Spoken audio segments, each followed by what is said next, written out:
Engaging celebrity interviews.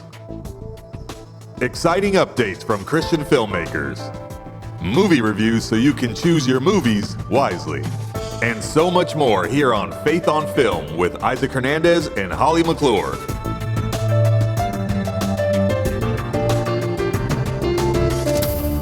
Hello, everybody. Welcome to this week's edition of Faith on Film. Holly, we've got a full show today, so we need to hurry. We do, don't we? We've got Karen Kingsbury, favorite, with her Someone Like You, new movie that she directed and put out. Exciting. And I had a chance to talk to Jarod O'Flaherty about a series that he started actually several years ago. He's already, I think, going on season 5. It's a really wonderful series. So why don't we just get onto it and go to the trailer for... Let's look. Karen Kingsbury, Someone Like You. Someone Like You. It's a beautiful morning. I fell in love with London Quinn in high school, even though she told me not to. If you're driving, I'm picking music. Life can feel serene, and then a single rock breaks the surface.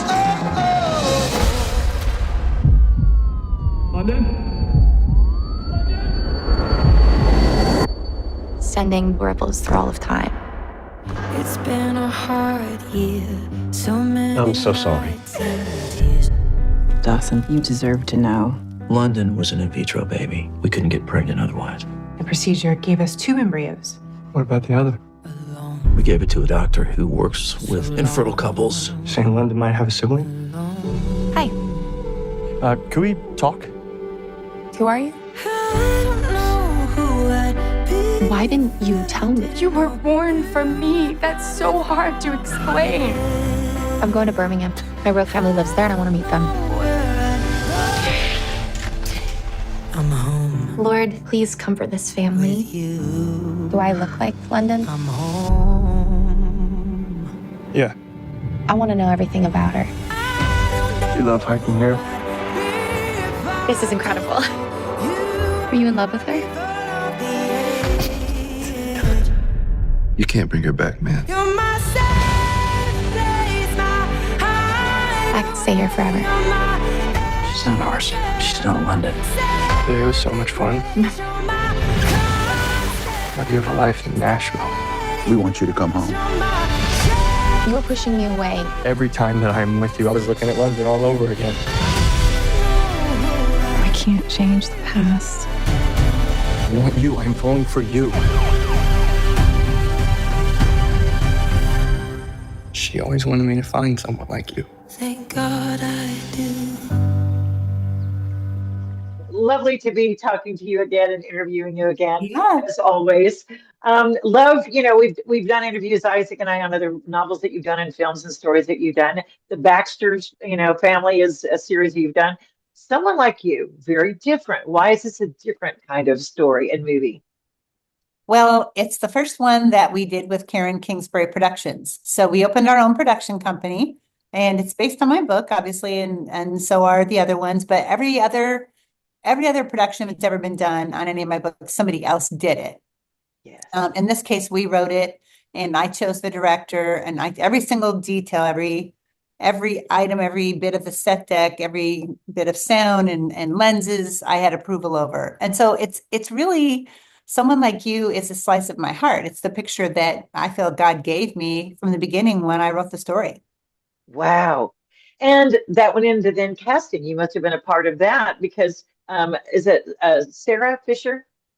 Yes, Sarah Fisher Yes. plays both. Yeah, and me Jake London. Allen. Yep, and Jake Allen, of course, he was also in the Baxters, Yes. which, fun side note, just won several awards at the Movie Guide Awards. Congratulations. That's always wonderful to have Thank it you. recognized and win awards. Yeah, Yeah. no, Sarah plays 2 roles, something very hard for a lot of actresses to do. Yeah, no, she was amazing. And our director, Tyler Russell, would work with her on really own each character. So each character walked differently, talked differently, subtly, but still it was a very big difference, you could tell, and laughed differently. It was amazing to watch her. On one day, we might shoot, in one location, we'd have to shoot her as London and then as Andy, and we'd have a full hour makeover, you would wig, we could change the makeup around, and she would literally be a different person. It was amazing to watch. Okay, I have to tell you, that I literally had to go back and look at the credits to make sure it was the same person. Because at first I thought, oh, that's not the same. She doesn't look the same. It was that different that I thought she didn't look the same. I'm like, well, she does, but she doesn't. So it was that good. I Yeah, really literally went, I stopped it and went, okay, I got to check and see if this is the same person. yeah. It was amazing. I loved it. Wonderful. The theme is love is beautiful even in the broken places. Let's talk about that theme because it was predominant and it was sweet how you did it and how you pointed it out in the movie, but then how it carried through. Yeah, it's this is a story of two sisters separated at the petri dish, basically. I mean, they were embryos. One is born from the biological family, and that's all the kids they can have. It's all the kids that the mom can have physically. And so she and her husband donate the other embryo and let it go. And that's that until tragedy strikes in their family. And then they have they don't think they're going to go after looking after where is this other embryo? Did it ever become a person? Is there a brother or sister out there? But the one who loved her all of his life, even though he was only her friend, Dawson, played by Jake Allen, like you said, he decides it's the last thing he can do for London is to find the sister or brother that she has, if there is one out there, and let that person know about London, the person that they missed, because obviously it was something that neither one of them knew about. And it becomes just this beautiful, lots of different kinds of love, friendship love, romantic love, family love, and how it can easily be broken. Feelings can get hurt. And how do we, even in those broken places, how do we move forward and find healing and love again? And that's something we can really literally all relate to. Yes, except that I couldn't relate to the fact that London just thought of Dawson as a friend because who would look at him and think of him as just a friend? Okay. I'm like Dawson, I mean, like London, really? Yeah, I know. Well, the truth is, in the book, I get to go into that a little bit more. And the book's you in terms of just why they were so different and why she couldn't see it as more than friends. But it was, her life was a little crazier probably than we even paint it, in the movie. And he always saw through that to the deeper part of her, but she just didn't feel that she was a match for him. And I guess people are loving it because it's #1 on PureFlix right now, which is so exciting. Fans at PureFlix, and I always say, like, everyone should get it. Like, drop something else and get PureFlix because there are so many good movies, and there's a range from everything from like what you would see on the channel, Great American Family, older movies that are really great for the whole family and have wonderful talking points, and then even the new ones like Someone Like You, and there's just a lot of great content. There is a lot of great content on there, and I'm glad that it's already #1 and people are watching it. I think you also brought up a very controversial subject, but interesting to tackle, the in vitro. And you have the parents saying, and there's that line in there, I'm not quoting it exactly, but the line that she says, well, we had two, we couldn't take one and get rid of another. I mean, so they chose to give it away. I mean, which I love that you approached it like that because I've thought about that. How can people have 6 or 7 and choose one and then I don't know. It's very, you go there. It So is I like how you went there. for sure. Yeah, in vitro fertilization is a very private thing. I think for people to, have to decide as a couple, and a lot of people have very strong feelings about that. We're raising questions that only God can answer. I mean, science has gone ahead of where I think God probably intended for it to go. With this sort of a controversial topic, you still have 2 lives. I mean, it's still a life. That's what Lynn Collins is brilliant as Louise, the biological mom. And, she says, I mean, it was a life. Like I wasn't going to just throw it away. And Right. that's the truth. So I think at the end of the day, what I'm hoping people take away from that is there are 500,000 embryos on ice right now, like frozen, waiting to be adopted. We have that? Yes. Oh, wow. I know. So we have a foundation in our family that 100% of the proceeds go to adoptions, and we give grants for international, domestic, and now we give grants for embryo adoption as well. And we have babies that we can have pictures of, on the website at my website, KarenKingsbury.com. But then there's the foundation link on my website. And you can see pictures of these little babies that they were rescued from deep freeze. So I hope people take away not, the controversy of IVF, which is something everyone has to believe their feelings about that based on their faith. And that's something they have to figure out. But rather, do you know someone who's looking to have a baby and can't have a baby? Embryo adoption is a great place to start. I actually know someone, a family, extended through marriage family member. Okay. And I did not know that. And I cannot wait to tell her this. This is going to, revolutionize. Wow. Yeah. I love knowing that, and we'll be sure to mention that again, to people as we've referred to this movie. That's important. Um, when you write a story, when you write a novel, and I'm like you even referred to, references you get to expound on dialogue. When you're doing a movie, you have to cut a lot of that out. Was it frustrating for you doing some romantic scenes? Because I wanted them to talk more. See, I'm a talker. I like talk more. I know on screen you can't always do that. So was that a little frustrating, or you wrote the script? Yeah, Tyler, the director, and I wrote the script, and we just would go back and forth and challenge each other to try. And it was really fun because, I don't have 100,000 words or 300 pages to get the point across. I think it was a challenge and a lot of fun. You have to sometimes we would cut a section of dialogue knowing it was going to weigh the movie down because a look would tell that. I can't do that in a book.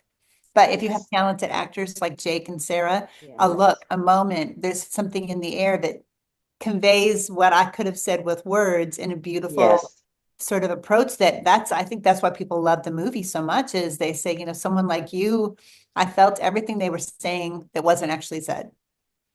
And I also like the fact that you had the difference with London and Quinn. One had her faith and knew who she was in her faith, and one did not. And so that was the difference also of what Dawson saw. And that was what he was trying to connect with. And how many people can relate to that, who are dating someone who may not be, or even married to someone who may not be spiritually where they are? And I mean, it touched on that as well. Yeah, it was, London and Andy had different views on faith, different experiences that led them to that point.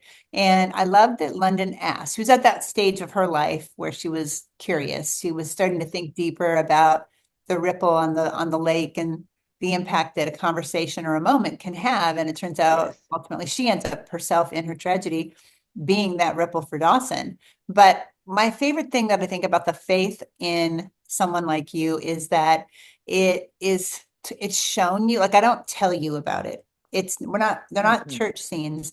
These are actual people living out their lives and getting to the place where they can look at a tragedy or look at something they never expected and say, with the Lord, like, because of my faith, and it's not said like this, but it's shown, but because of my faith, I'm going to be okay. Like, we're going to get through this. And that is a message we all need. Yes. And I love how you did it. It wasn't like they say Christianese. I like how you did it. It was what people really go through and talk about and experience. Before we go, just I know you birthed a baby, and there's probably a lot of things you love about this movie. Is there a favorite scenes that when people watch it, they can go, oh, that's Karen Kingsbury's favorite scene? Or one that's more memorable that you loved that you can share it when you're there? Good question, Holly. I actually get chills when you say that because I've seen it, 100+ times. I was in the editing room and all the things, but the scene between, Louise, who is the biological mom and has not ever known she had this other child out there, which is just like, can you imagine? Like, there's this child who looks like the daughter you lost and is somebody you could have loved from the beginning, but you just couldn't have another child. And so the conversation that they have at the fire pit, where she's saying, I would have loved to have had you, and but she's also telling her to go home, like, make things right. There's enough division in the world. You don't want your family divided too. I cry through that every single time. I mean, Lynn Collins, it was freezing cold that night we were filming, and we knew from the monitor. I was at Video Village, and I was like, this scene is going to be the pivotal scene for this relationship. It was. I got teary-eyed in that scene because I was thinking this, she finally gets to hold the daughter she lost, basically, is that, other daughter. I mean, and that love that she felt. And I like how you said, but you've got to go back. You can't, she could have easily divided the families. You could have easily had the character go the evil way. Oh, yeah, Not really absolutely. You and could people have. do that, and people in our world today is so divided. So I think it's without giving someone a lesson, but to watch this mom, through heartbreak, be the one who says, here, you have her, she belongs to you, to the person who adopted the embryo. That's it's all of that. Like, all of that love is some of my favorite part as a mom. Of course, I love the love story. I mean, that's, they're just so, Dawson, like you say, I mean, who in the world would want, to have a beautiful relationship with Dawson or a friendship with him or whatever, because he's so kind. He's easy on the eyes too, but he's so kind. And that was what I loved about him. I would cast him in every movie. He was so easy to work with and such a pro, so talented, but I think you can't do that. So, but we are working on this movie. I don't know. He is one of those you'd like to find a place for him somewhere because he was so you could see with his eyes what he was thinking. And not a lot of actors can do that. No, You know, he's hit it very on the face. talented. Yeah. Yes. Oh my gosh, I could talk so much more, but I loved it. I know we can't, but thank you for sharing. Now that I know that's your favorite scene, it was mine too. I love that scene. And we are going to promote someone like you, and we want people to watch it right now and get on there and support it even more. And I love what you're producing and doing with your production company. Congratulations on your awards. God bless you, Karen, for all that you do. I just love Karen. I love her. And I'm excited about her new career, her new phase. I mean, she's been a writer for years and has seen her books come to movies, but now her own production company. Kind of excited to see what else is going to be down the pipe. She's an exciting director and writer and movie producer to watch. Yeah, absolutely. And of course, again, as I mentioned in the beginning, I had a chance to talk to Jarod O'Flaherty, who several years ago, I was sent this amazing series to watch.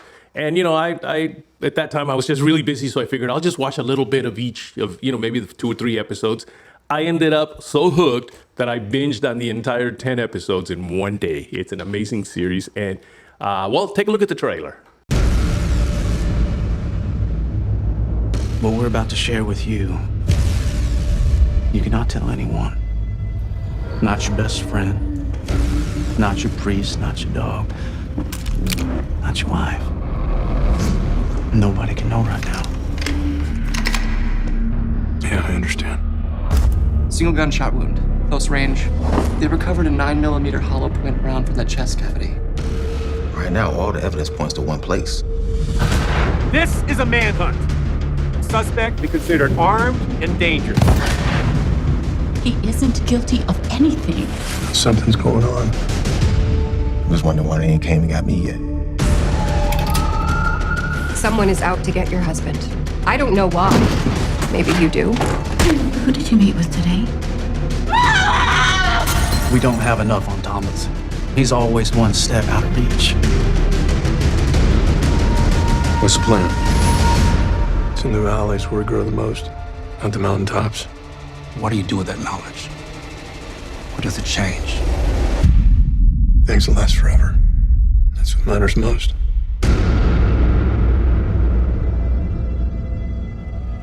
Jarod, welcome to Faith on Film, my friend.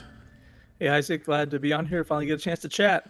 I know, it actually has been a while since I wanted you on the show, but you're just too busy with this series. Now, I got to tell you something. So about, I don't know, 4 years ago or so, when did you first come out with Vindication? 2019 was the premiere of season 2019. 1. Yeah. Okay, well, just before the premiere, Vision Video sent me 10, I guess it was 10 episodes you did, 8 or 10 episodes. Correct, 10 episodes. And so they just kind of wanted me to look at them and give them my opinion. Back then I was working still for Parables, you know, acquiring content. So I didn't have a whole lot of time. So I figured, you know what, I'll look at a little bit of episode 1, maybe jump over to 3 or 4 and just to kind of get an idea. So I put in episode 1 and I was hooked. I ended up binge watching the entire 10 episodes in one day. That's how good it was. That's what we go for. And, you know, I recalled on my side of that getting an email or a phone call and said, hey, we're getting pretty excited over here because one of our old friends, Isaac Hernandez, he just gave us this glowing review of season 1. So we may be onto something here. So at the time, I wasn't familiar with you or you know, your history or anything, but it was exciting because that was really some of the first feedback we were getting from our audience. I'm glad I could help because it was fantastic. So anyway, we just saw the trailer to I guess it's the new season that's coming out. Season 4. Season 4. But listen, just give us a little overview of what syndication is all about, or vindication, which is in syndication. Yeah. Well, we like to have vindication in syndication. So. Exactly. Yeah. Well, you know, the story follows a small town detective as he investigates cases, and then it bleeds over into his personal life.